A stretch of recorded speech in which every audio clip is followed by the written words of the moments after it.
সকলে কেমন আছেন? আজকের টিউটোরিয়ালে আমি আপনাদেরকে দেখাবো আপনারা কিভাবে বাইন্যান্স থেকে অ্যাড ক্রিয়েট করবেন এবং সেখান থেকে মান্থলি 10,000 টাকা ইনকাম করবেন একদম ইজিলি।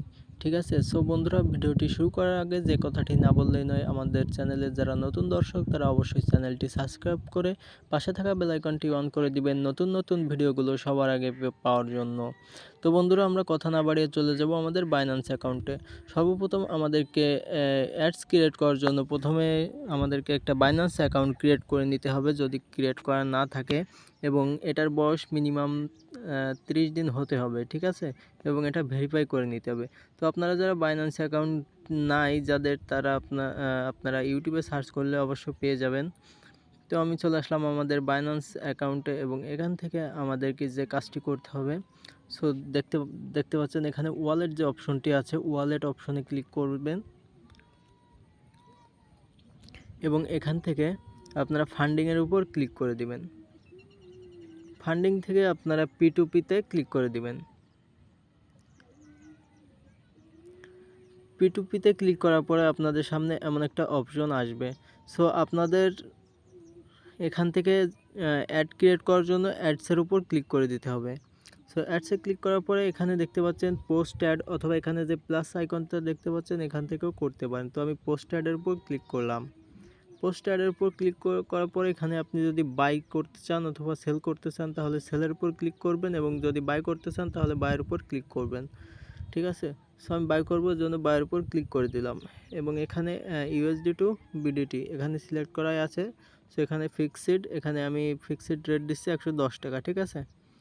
সো এরপর আমি নেক্সটের উপর ক্লিক করে দিচ্ছি। নেক্সটের উপর ক্লিক করার পরে আপনাদের সামনে দ্বিতীয় পেজ চলে আসবে। এখানে আপনাদেরকে দেখতে পাচ্ছেন টোটাল অ্যামাউন্ট দিতে বলছে। ঠিক আছে? সো এখানে আপনি যে পরিমাণ মানে USDT কিনবেন সেই পরিমাণ টাকা এখানে দিবেন। তো আমি যদি এখানে 60,000 দেই, তো দেখতে পাচ্ছেন আমি 60,000 টাকার USDT কিনবো। তো আমি সরি বস, এখানে USDT মানে আপনি কত USDT কিনবেন, তো আমি 500 দিয়ে দিলাম। এরপরে আপনার এখানে অর্ডার লিমিট বলতে আপনি সর্বনিম্ন কত টাকার কিনতে চান সেটাই বোঝাইছে। তো আমি 438 টাকায় দিয়ে দিলাম, এবং এখানে মানে ম্যাক্সিমাম কত টাকা করতে চান, তো আমি 60,000 থেকে এখানে আমি 50,000 টাকা দিয়ে দিলাম। ঠিক আছে? 50,000 টাকা দিয়ে দিলাম, এবং এখানে পেমেন্ট মেথড অ্যাড করতে বলছে। এখানে বিকাশ সিলেক্ট করে দিলাম। এখানে অ্যাডের উপর ক্লিক করে আপনি আরও একটা পেমেন্ট মেথড সিলেক্ট করতে পারেন। সো আমি আর করবো না, এর জন্য আমি বিকাশ দিয়ে দিচ্ছি। এরপর যে কাজটি করব, আমরা নেক্সটের উপর ক্লিক করে দিব।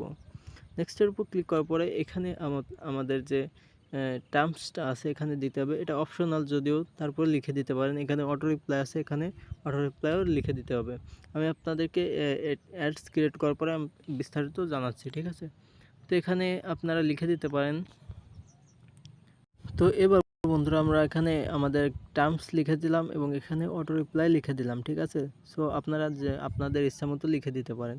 সো এবার যেহেতু আপনি যদি নন মার্চেন্ট হন তাহলে নন মার্চেন্টে ক্লিক করবেন, এবং যদি আপনি মার্চেন্ট হন তাহলে এখানে রেজিস্টারের উপর ক্লিক করে এখানে 90 বা 30 এরকম দিয়ে দিবেন। ঠিক আছে? দেওয়ার পরে এখানে অনলাইন পেমেন্ট, অনলাইন পেমেন্টের উপর ক্লিক করে এখানে রিজিয়ন আছে, আপনি কোন কান্ট্রিতে দিতে চান। সো এখানে যদি আপনি বাংলাদেশ দিতে চান তাহলে শুধু বাংলাদেশে ক্লিক করবেন। আপনারা যারা ইন্ডিয়া আছেন তারা ইন্ডিয়াতে ক্লিক করবেন, অথবা আপনারা অল কান্ট্রিও দিতে পারেন। এবার আমি পোস্টে যদি ক্লিক করি তাহলে দেখতে পারবেন আমাদের পোস্টটা হয়ে যাবে। ঠিক আছে? তো আমাদের পোস্টটা কিন্তু হয়ে যাবে যখন আমাদের মার্চেন্ট অ্যাকাউন্টটা তৈরি হবে। বা মার্চেন্ট শুধুমাত্র যারা মার্চেন্ট তারাই অ্যাড ক্রিয়েট করতে পারে না, যারা নর্মাল ইউজার আছে তারাও কিন্তু অ্যাড ক্রিয়েট করতে পারবে। তার জন্য যে কাজটি করতে হয়, নর্মাল ইউজারের ক্ষেত্রে আপনাদেরকে এখানে দেখতে পাচ্ছেন 30 ডে কমপ্লিটেশন রেট আপনার এখানে আমার 66.67% রয়েছে। তো এখানে অবশ্যই আপনাকে 80.00% হইতে হবে। ঠিক আছে? তাহলে কিন্তু আপনি এখানে অ্যাড ক্রিয়েট করতে পারবেন, আদারওয়াইজ কিন্তু এখানে অ্যাড ক্রিয়েট করতে পারবেন না। তো এখন কথা হচ্ছে, আপনারা এই যে অপশনটা, এই যে নিচের যে নেভিগেশন মেনুটা আছে, এটা আপনি কিভাবে আনবেন। ফার্স্ট অফ অল কিন্তু আপনাদেরকে এমন থাকবে না।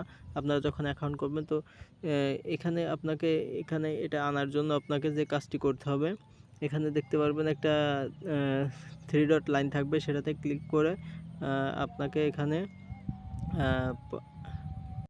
তো বন্ধুরা আপনারা দেখতে পাচ্ছেন, আপনারা যখন প্রথম অবস্থায় থাকবেন তখন কিন্তু আপনাদের সামনে এমন একটা পেজ শো করবে। সো আপনারা এখানে দেখতে পাচ্ছেন যে খাতার মতো যে চিহ্নটা আছে এটার উপর ক্লিক করবেন। ক্লিক করার পর সরি ভিউয়ার্স, আপনারা এখান থেকে যে থ্রি ডটের কথা বলছিলাম, যে থ্রি ডটের উপর ক্লিক করবেন এবং এখান থেকে দেখতে পাচ্ছেন অ্যাডভার্টাইজমেন্ট মোড, ঠিক আছে, এটার উপর ক্লিক করে দিবেন। এখন কনফার্মের উপর ক্লিক করলে কিন্তু আমাদের সামনে পেজটা চলে আসবে। তো দেখতে পাচ্ছেন পেজটা কিন্তু চলে আসছে অলরেডি। সো এখন আমরা দেখব, সো লেটারে ক্লিক করলাম। তো এখন যদি আমি আপনাদেরকে দেখাই যে আসলে আমাদের যে অ্যাডটা ক্রিয়েট করব এখানে কিন্তু শো করবে। আপনি যে অ্যাডটা ক্রিয়েট করবেন এখানে কিন্তু আপনি যদি বাই করেন তাহলে কিন্তু এখানে শো করবে, আর যদি সেল করতে চান তাহলে কিন্তু সেলের উপর ক্লিক করে এখানে শো করবে, ঠিক আছে। সো আপনাদেরকে আরেকটা জিনিস আমি ক্লিয়ার করে দিচ্ছি। সো অর্ডার উপর ক্লিক করলে এখানে কমপ্লিট অর্ডার যদি ক্লিক করি তাহলে দেখেন এখানে চ্যাটের উপর ক্লিক করলে আপনাদেরকে দেখাতে পারবো আসলে বিষয়টা। সো আপনি যখন প্রথম অর্ডার করবেন বা করবেন তখন কিন্তু আপনাদের সামনে এমন একটা চলে আসবে, ঠিক আছে। সো ওয়েট, এখানে আমি এটা ক্যান্সেল অবস্থায় আছে।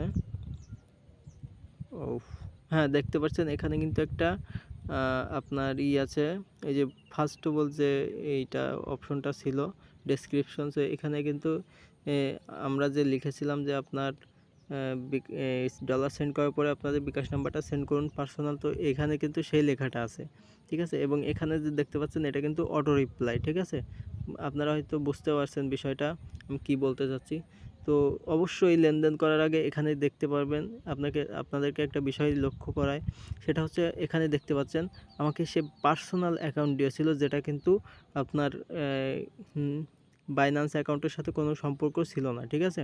তো আমি বলছিলাম আচ্ছা ভাইয়া, আমি আপনাকে এত টাকা দিব, 71 এজ দিবেন নাকি, ঠিক আছে, এরকম প্রশ্ন করছিলাম। প্রশ্ন করার পরে আমি দেখলাম যে সে আমাকে বিকাশ পার্সোনাল নাম্বার দিয়েছে, এটা বাইন্যান্সের সাথে কিছু অ্যাড নাই, ঠিক আছে।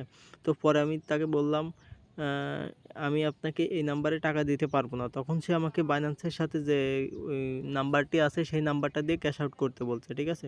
সো তার যে বাইন্যান্সের যে বিকাশ অ্যাকাউন্টটা আছে, মানে বিকাশে অ্যাকাউন্টের সাথে সম্পর্কিত, সেটা কিভাবে বুঝবেন, সেটা বোঝার জন্য আপনাকে যে কাজটি করতে হবে, অর্ডার অবশ্যই এই যে দেখতে পাচ্ছেন এখানে আপনারা লক্ষ্য করবেন। ওয়েট, তো বন্ধুরা এখানে কিন্তু তাদের বিকাশ অ্যাকাউন্টটা শো করবে। তো আমি কিন্তু সেখানে তার বিকাশ অ্যাকাউন্টটা লক্ষ্য করে কিন্তু তাকে আমি পেমেন্টটা করি নাই, কারণ তাকে যদি আমি পেমেন্ট করতাম সে কিন্তু স্ক্যাম করতো, ঠিক আছে। তো আপনারা বুঝে শুনে কিন্তু এখানে ডলার বাই সেল করবেন, ঠিক আছে। অবশ্যই যে আপনাদেরকে এখানে তারা বলেই দিছে, দেখেন এখানে বাইন্যান্স অবশ্যই বলে দিছে প্ল্যাটফর্মের বাইরে কাউন্টার পার্টির সাথে যোগাযোগ করবেন না, এমন কোনো পেমেন্ট অ্যাকাউন্টে বা মেথডে টাকা প্রদান করবেন না যা কাউন্টার পার্টির অ্যাকাউন্টের সাথে যোগ করা নেই। যদি আপনি সেলারকে টাকা প্রদান করে থাকেন তবে টাকা ফেরত না পাওয়া পর্যন্ত অর্ডার বাতিল করবেন না। স্ক্যামার থেকে সাবধান থাকবেন, কোনো প্রকার সন্দেহজনক আচরণ দেখলে দ্রুত কাস্টমার সাপোর্টে রিপোর্ট করুন, ঠিক আছে। সো আপনারা আসলে বুঝতে পারছেন বিষয়টা।